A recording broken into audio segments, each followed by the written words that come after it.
The skies over Damascus lit up in fire and smoke as Israel launched a dramatic series of airstrikes on Wednesday, battering the Syrian Ministry of Defense headquarters and striking near the presidential palace.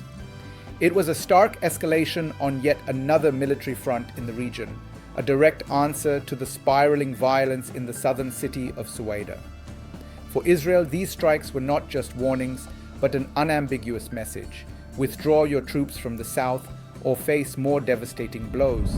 Israel's strikes followed a brutal collapse of order in Suwaida, Syria's Druze heartland.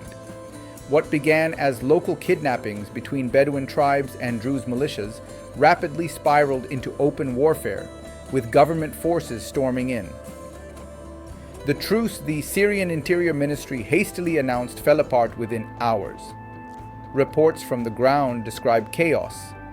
Medical sources estimate over 200 injured, while war monitors say more than 250 have been killed, including soldiers, civilians, even children, some executed in the field.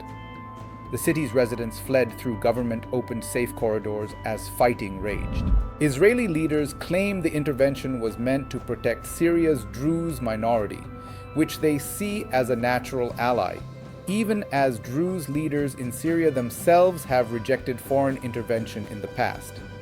In a dramatic move, Israeli Defense Minister Israel Katz declared on social media that Damascus's warnings are over and promised more painful blows if Syrian troops did not withdraw.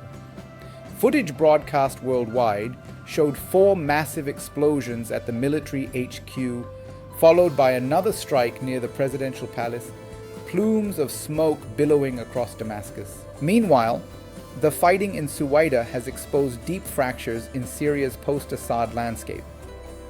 Bedouin and Druze communities, with long histories of tension, have been erupting in sporadic violence for years, but the recent spark was the abduction of a Druze merchant. Social media spread images of killings and abuses, fueling further retaliation.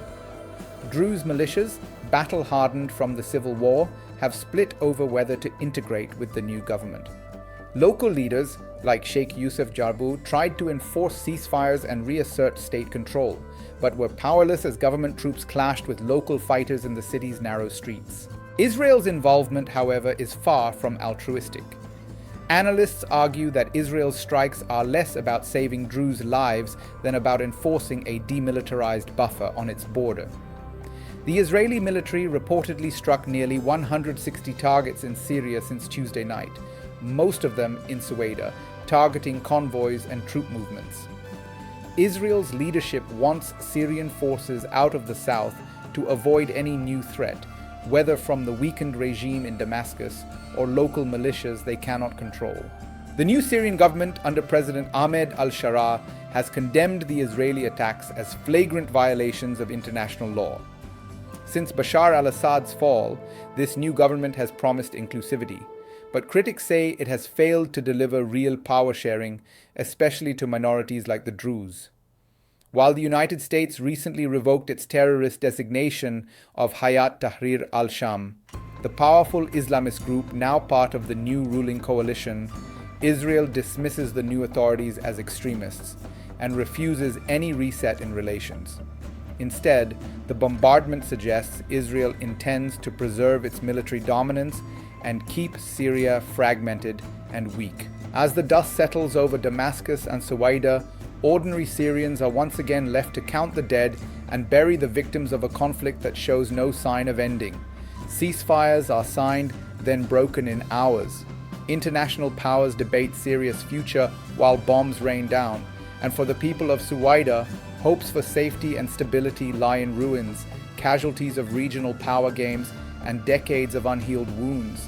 The question remains, how many more times must Syria burn before true peace is even possible?